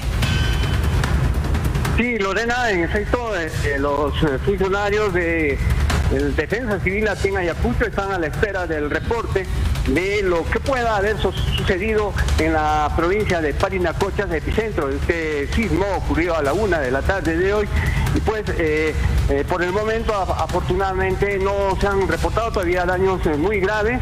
Sin embargo, se está a la espera de esta información para saber a ciencia cierta qué daños personales habrían, si hay viviendas afectadas o locales públicos también afectados, y pues eso se va a dar a conocer en algunos minutos, toda vez que según señalan los funcionarios de Defensa Civil de esta región, los trabajadores de esta institución en Parinacochas han salido precisamente a verificar en las diferentes comunidades, así como la misma capital de la provincia de Parinacotchas, para ver si hay daños de consideración a raíz de este movimiento telúrico. Enrique, te comento que nos están llegando algunos videos de lo que se ha vivido en las zonas cercanas, aledañas al epicentro. Podemos observar algunos deslizamientos de tierra, por ejemplo, en este video. Yo lo estoy viendo con ustedes. Esta es una noticia en desarrollo, es una noticia en vivo. Nos va llegando la información, la verifica la producción y la ponemos al aire para compartir con todos ustedes lo que ustedes, los televidentes, los que nos acompañan por redes sociales, nos comparten en medio de estas imágenes. Ahí podemos ver, por ejemplo, algunos deslizamientos de Estamos conectados con nuestros colegas de Latina TV en el Perú después de este terremoto de magnitud 7,2 que sacudió a la región de Ayacucho en el Perú. Las autoridades también han advertido que podrían registrarse réplicas durante las próximas horas, por lo que se solicitó a la población peruana mantenerse atenta a los canales oficiales y a la evaluación de la actividad física. En tanto, el CHOA en nuestro país ha descartado un tsunami para las costas chilenas luego del terremoto en la región de Ayacucho en el Perú. Sigamos conectados con Latina TV del país vecino. Porque el personal de defensa civil de estas zonas han ido a diferentes lugares, las comunidades, centros poblados, así como la propia capital, para verificar los daños que se habrían producido a raíz de este sismo. Ellos, lógicamente, evitan pronunciarse hasta no conocer oficialmente el reporte, toda vez que ello podría significar algún malentendido, alguna información quizá no oficial, deslizada por ahí. Entonces, lo que están evitando los funcionarios de defensa civil precisamente es pronunciarse si es que no tienen una información oficial desde el mismo lugar donde se ha registrado o se ha reportado como el epicentro de este sismo. Claro, estamos con imágenes y también con temprano, la información que nos está entregando Latina Noticias Televisión. Recordemos que tras este temblor o terremoto de 7,3 grados, las autoridades de defensa civil han llamado a la población a mantener la calma y evacuar hacia las zonas seguras que están previamente identificadas en caso de ser necesario. En nuestro país se ha descartado lo que es un tsunami por parte del CHOA. Vamos a seguir escuchando a Latina Noticias TV del Perú. Población iqueña luego de que este sismo se registrara a la 1 de la tarde, una hora de donde prácticamente los escolares ingresan y algunos salen de sus horas de clase, y esto generó un poco de alarma entre los padres de familia, entre la población que a esa hora pues lleva y recoge a sus hijos a los diferentes centros educativos de nuestra provincia. Nosotros en estos momentos hemos hecho un rápido recorrido por la ciudad y al parecer la población se ha replegado a sus viviendas por temor a que se puedan presentar algunas réplicas debido pues a la magnitud pues que ha tenido este sismo de 7.2 grados. Rápidamente nosotros hemos querido conversar con algunos integrantes de Defensa Civil, de la Plataforma Regional de Defensa Civil y Provincial, pero nos han señalado que en estos momentos recién están haciendo las evaluaciones de daños, van a esperar el reporte de los secretarios distritales que puedan dar información si es que se ha presentado algún daño o alguna emergencia en algún distrito de nuestra provincia. Pero aquí en la capital, en nuestra ciudad capital, en Ica exactamente, hasta el momento no se reportan daños. Como tú puedes ver, a mi espalda estamos muy cerca a la ciudad, al centro de la ciudad, y no hay población, todos se han replegado a sus viviendas por medidas de prevención, compañera. Muy bien, te agradezco, José Luis. Nos alegramos que en este primer reporte que nos puedas dar no se anticipen daños graves, daños visibles. De todas maneras, por supuesto, poco a poco van llegando los informes descentralizados de cada autoridad, de cada municipio, de cada provincia, y esa información se va recopilando y haciendo un reporte más concreto. Desde el COEN y el INDECI, a través de X, reporta que este sismo de magnitud 7.2, registrado hace instantes con epicentro en Cora Cora, Parinacotchas, Ayacucho, fue percibido entre moderado y fuerte en varios departamentos. El monitoreo continúa en zonas vulnerables. Esa es la última información. Último minuto. Último minuto. De terremoto de magnitud 7,2 grados se registró durante la tarde de este jueves 20 de agosto en la región de Ayacucho, en Perú, de acuerdo al Instituto Geofísico del país vecino. Según este informe preliminar, el movimiento telúrico tuvo su epicentro a 35 kilómetros al noreste de Coracora, con una profundidad de 108 kilómetros. El Instituto Geográfico del Perú estimó una intensidad de 3 a 4 en la zona correspondiente a un movimiento de carácter ligero según la escala de Mercalli.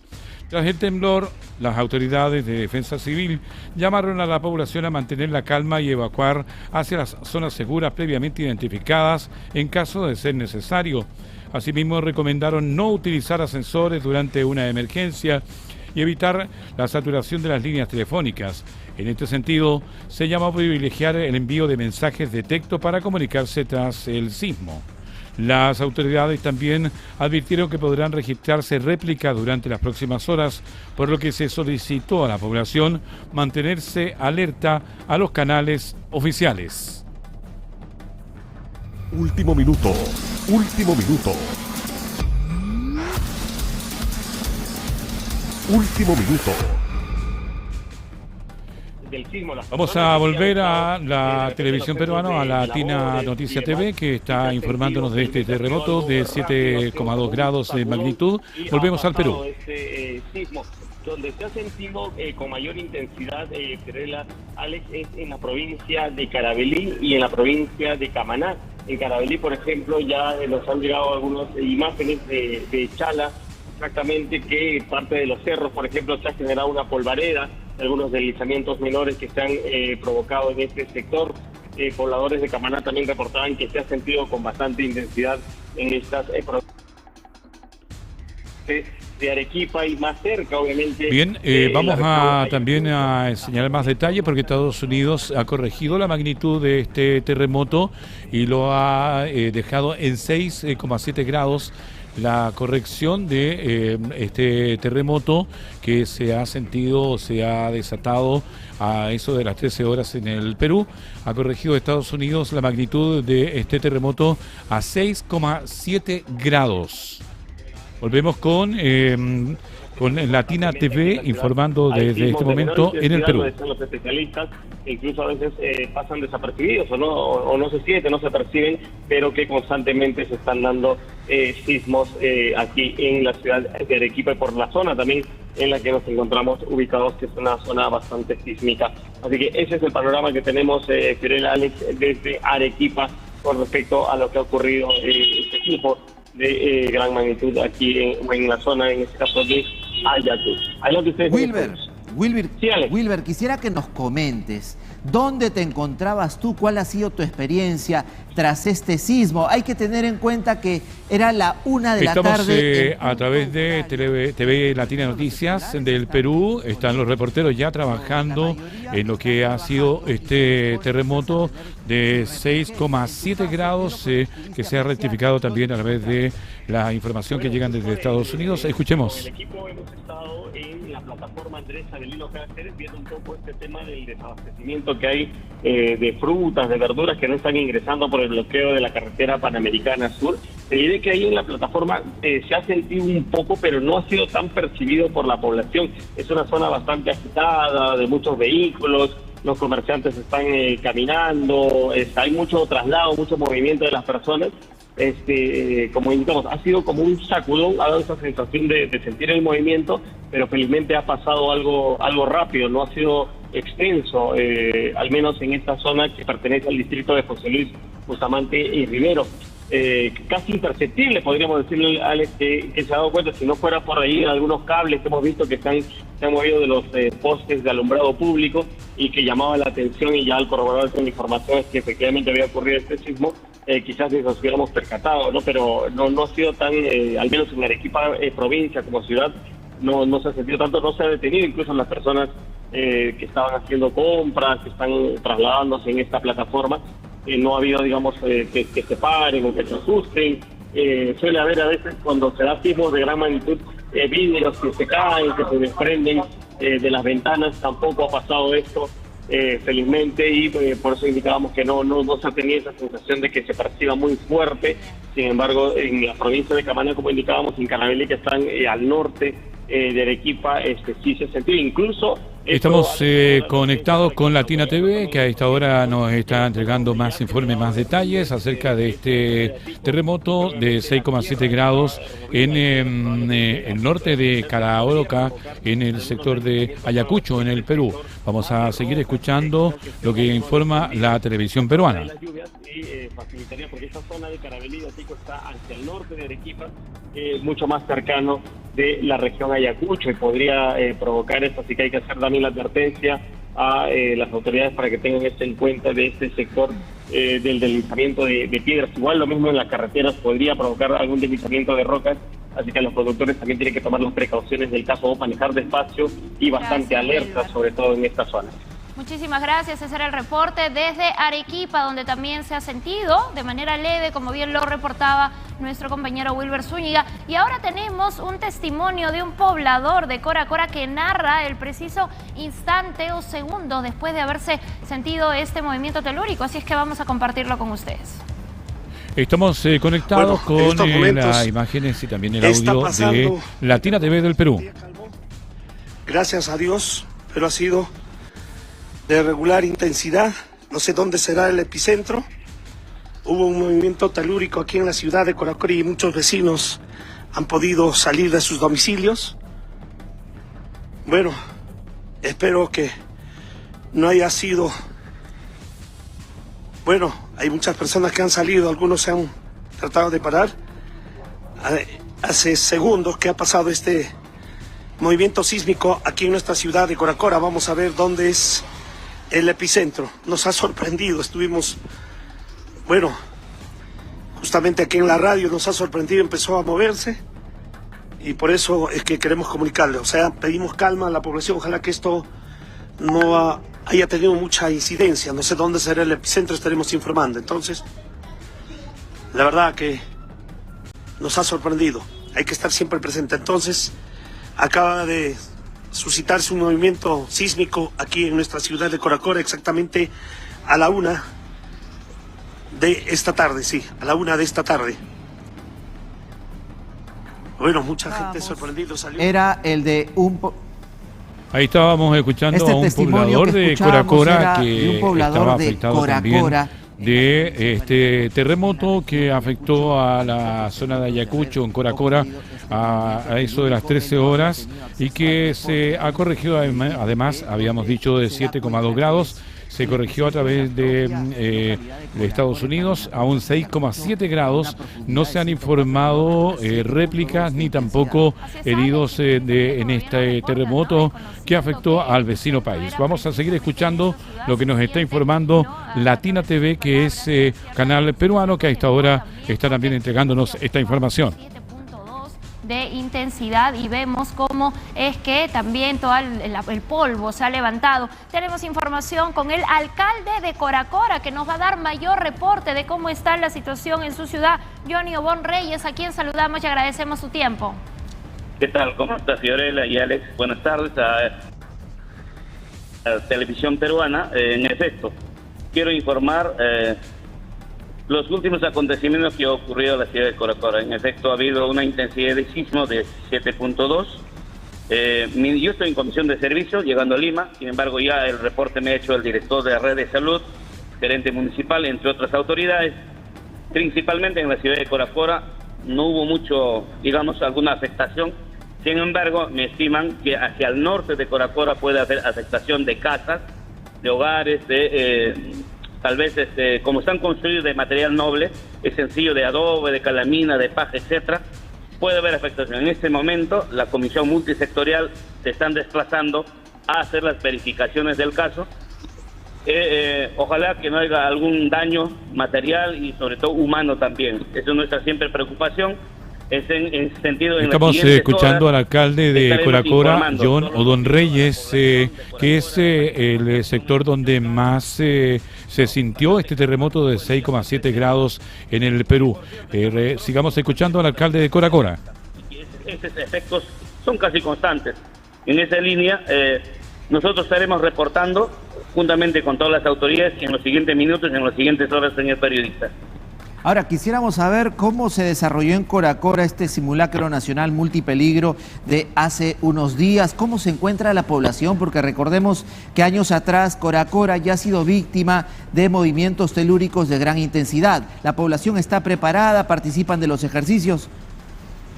Bueno, a través de esta comisión multisectorial que lo presido, efectivamente nosotros hemos desarrollado las prácticas de sensibilización. Lleva 20 la programación establecida de defensa civil y damos cumplimiento. En ese sentido, yo creo que esta cultura de sensibilizar, de prever, de ver las prevenciones, ha resultado, si sale la población, es consciente de los hechos que puede acontecer. En ese sentido, nos motivamos a continuar al llamado, a las directivas, a las normativas que emanan desde el gobierno nacional y regional, para poder, pues, poner un buen recaudo a la familia, a los hogares, a nuestra ciudad de Coracora. Espero que no haya hechos lamentables, pérdidas humanas o de infraestructura, espero que no, pero estamos en este momento en desplazamiento, todas las autoridades. Yo me encuentro en comisión de servicio, estoy por arribar a la ciudad a la ciudad de Lima. Ojalá que el gobierno nacional, a través de Defensa Civil, CENEPRED, entre otras FONDES, entre otras entidades que tienen que ver mucho en la rehabilitación, en las prevenciones, nos escuche, porque también hay proyectos que están allí, durmiendo en los gustos de los dueños, y que este sea la oportunidad, porque la población espera que de repente hay derivaciones de colegios, inmediatamente atender. Espero que no, pero en los siguientes minutos nos comprometemos a dar cuenta, a informar de paso a paso todos los acontecimientos que han sucedido en la ciudad de Coracora, en la provincia de Parinacota, región Ayacucho. Señor alcalde, es importante también saber cuál viene siendo la participación de la población en Coracora, precisamente frente a los diferentes simulacros que se han venido realizando. Si es que hoy ya en el ejercicio de la práctica, con este sismo a la hora punta, donde los alumnos están en colegios, se ha dado algún tipo de evacuación, y también saber cómo son que los gobiernos locales están trabajando en sus almacenes con defensa civil. Repito, todas las directivas que emanan desde Defensa Civil de Lima, del gobierno regional y la Municipalidad Provincial de Parinacota y todos los distritos, y con las instituciones como UGEL, Agricultura, Salud, todos ellos ponemos en marcha todos los simulacros, damos cumplimiento.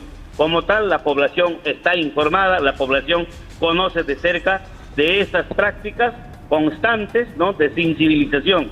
En ese sentido, la población ha respondido, ha salido, ha puesto a buen recaudo, esperando, reitero, tal vez que no haya daños que perjudiquen a la población, materiales u humanos. Espero que no. En ese sentido, daremos cuenta en las siguientes horas de manera detallada con todas las instituciones. Le agradezco por este espacio que me permite. Espero que el gobierno nacional, que estoy viniendo hoy, pueda, unas horas más, estoy arribando a Lima, pueda atenderme, escucharme, porque alguna desgracia que pueda desarrollarse, vamos a hacer una causa común de dar soluciones, de ver la parte preventiva, la parte de sensibilizar a la población de esta provincia ayacuchana. Muchas gracias, señor. Último minuto, último minuto.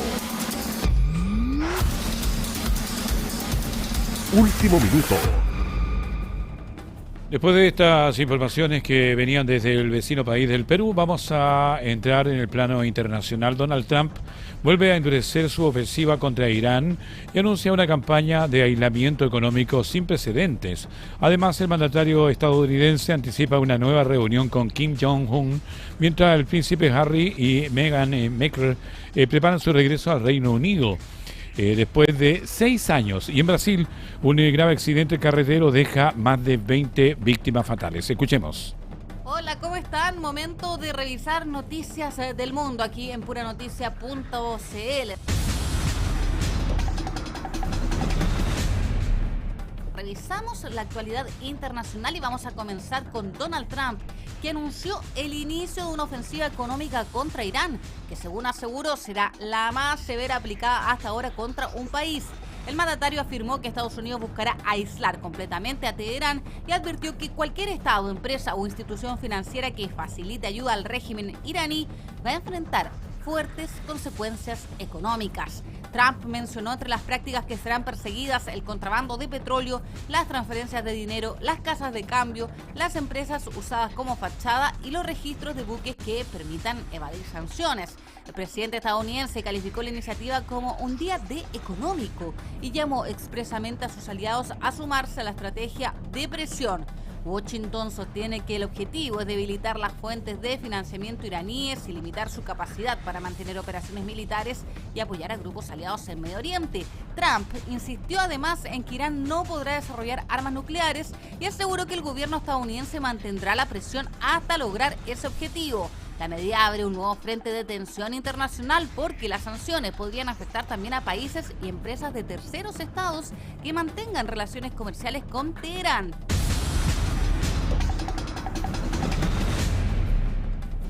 Y mientras aumenta la presión sobre Irán, Donald Trump también volvió a mirar hacia Asia y anunció que espera reunirse nuevamente con el líder de Corea del Norte.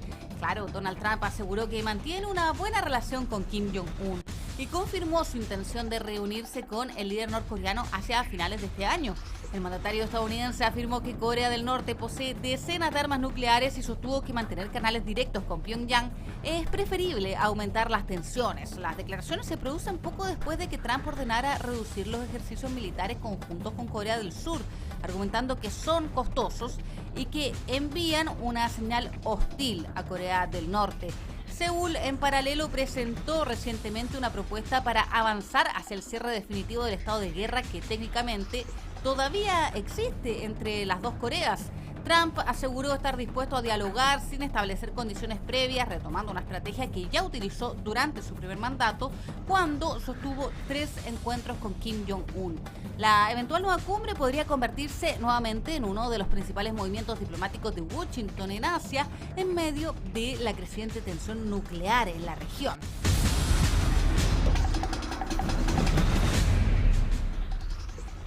Y desde la política internacional vamos a pasar ahora a la realeza británica, porque el príncipe Harry y Meghan Markle preparan un regreso que podría marcar una nueva etapa en su relación con la familia real. El príncipe Harry y Meghan Markle planean regresar a vivir al Reino Unido junto a sus 2 hijos después de 6 años radicados en Estados Unidos. La familia se trasladaría a una residencia privada fuera de Londres y los hijos de la pareja ya estarían inscritos para comenzar sus clases en un colegio británico durante el mes de septiembre. El regreso ocurre después de un acercamiento con el rey Carlos III, quien recientemente volvió a encontrarse personalmente con sus nietos después de varios años. No obstante, Harry y Meghan van a mantener su condición de particulares y no existen antecedentes de que retomen funciones oficiales dentro de la monarquía. Uno de los temas todavía pendientes es la seguridad de la familia. Es un asunto que durante años dificultó sus visitas al Reino Unido porque después de que Harry perdiera la protección policial automática al abandonar sus deberes reales, evidentemente esto se convirtió en un riesgo. Pese a esas diferencias, el regreso es visto como una señal de distensión después de años de tensiones con la Casa Real Británica.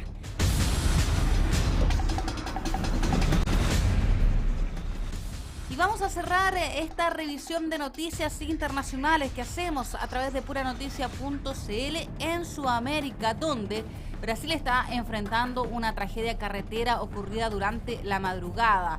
Más de 20 personas murieron y varias resultaron heridas tras una colisión frontal entre un minibús y un camión. Esto en el estado de Paraná, al sur de Brasil.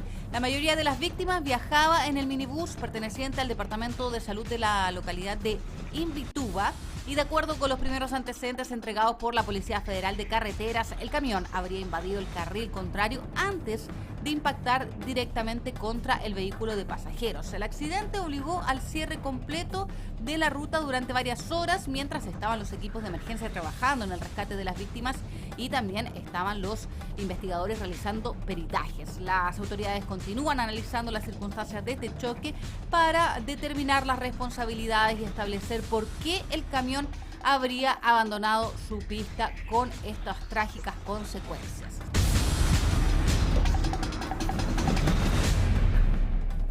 Así que Bueno, la ofensiva económica contra Irán, los nuevos movimientos diplomáticos de Trump en Asia, el regreso de los duques de Sussex y la tragedia carretera en Brasil son parte de las noticias que marcan una agenda internacional atravesada por tensiones geopolíticas, cambios familiares y graves emergencias que revisamos aquí en puranoticia.cl. Ahí estaba el informe internacional y antes de finalizar revisamos de inmediato los titulares de hoy. Terremoto de magnitud 7,2 grados sacudió a la región de Ayacucho, en Perú. 51 bebés esperan por una familia de acogida en la región de Valparaíso. Llaman a la comunidad a abrir las puertas de sus hogares. Ministra de Salud compromete apoyo a centro integral para personas mayores en Quillota. Vamos a ayudar en esta cruzada, señaló. Falta el último permiso. Pescadores de Puchuncaví presionan por planta de Jibia y cuestionan las trabas al proyecto. Decretan prisión preventiva para 2 sujetos que dispararon contra la municipalidad de Coquimbo. Encuesta CADEM, 58% rechaza que el presidente pueda decretar por sí solo un estado de excepción de hasta 240 días.